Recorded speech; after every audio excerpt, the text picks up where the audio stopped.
very impressive. One thing I noticed when I came into the hangar deck here, well, first of all, when I last saw Missy, which was several months ago, and I hugged her and I said, this is probably the last time. But I also said that you're the person I've known longest in my life than anyone else. Another thing that I think would be of interest to people here, that aircraft on the right side there is the one that her father flew off the Wasp in 1942, is how he earned his air medal, that is flying when they're shooting at you, before the Wasp was sunk. So I thought that was interesting that military and aviation runs through the family.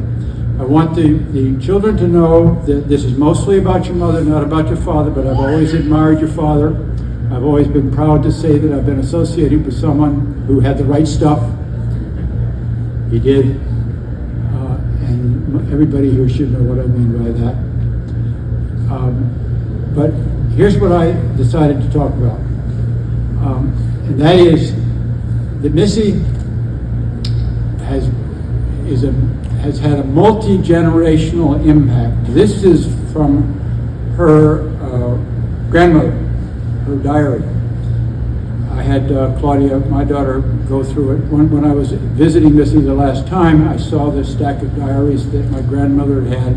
I said, Missy, I know Claudia would love to have these. Will you trust me and her with them? She said yes, so I brought them back. So these are excerpts right out of my grandmother's diary, grandmother Burgess. This is the 30th of January 1946. The event title is Missy Born. Wednesday, our little granddaughter is here at last. Elmo took Barbie to NOB, that's Naval Operating Base Hospital, in Norfolk, at 3:15 a.m. and Melissa was born at 5:40 a.m. Good work. Everything is fine. Elmo was very tired, a very tired man. I called Peachy in Madison, that's Barbie's sister, and Stanley, and assorted people. Mike and I were kept busy all day. At that point, I was about 2.5. Elmo took me to the hospital at 3 or 4 to see Barbie and the baby, a dark-haired little girl, 7 pounds, 5 ounces. I think she looks like Barbie. That's Missy, my sister, the mother of these children. October 12th, 1968. This has already been referenced by others today. Missy marries Chris. Saturday, the big day dawned. Nice summery day. Stanley and I, ate a leisurely breakfast, sat talking quite a while. Gina, who's here today very, very happily, drove the Warings. We stayed there until we went to the chapel with the Anderson family. At 2 o'clock, the wedding march heralded the bridal party. Belle Waring, a cousin on the other side, first, then Patty Frazee, and then Jane Metzger, of course, our other sister. All in pale yellow and daisies, carrying beautiful daisy chain. Also, Kimmy Frazee, that's Flower Girl. Missy and Elmo's arm, beautiful, and Barbie's wedding dress, a surprise for us, in parentheses, and a lace mantilla. Chaplain Anderson married her to his son, Chris. November 9, 1969, Caroline.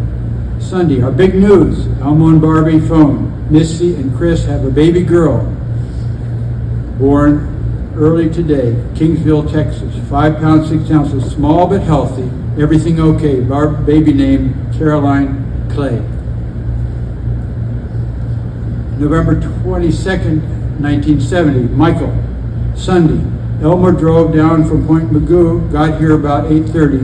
Missy and her son about 4 this morning. Michael Burgess Anderson, 7 pounds, 1/2 ounce. Elmo called Mike and Ann, and then Craig, Ann being my spouse. April 22nd, 1973, John, Sunday, Easter, the birthday of Miss and Chris Anderson's third child, John Clark Anderson, my 8th great-grandchild. This is our grandmother speaking or writing. And then finally, September 1, 1977, Peter, Thursday.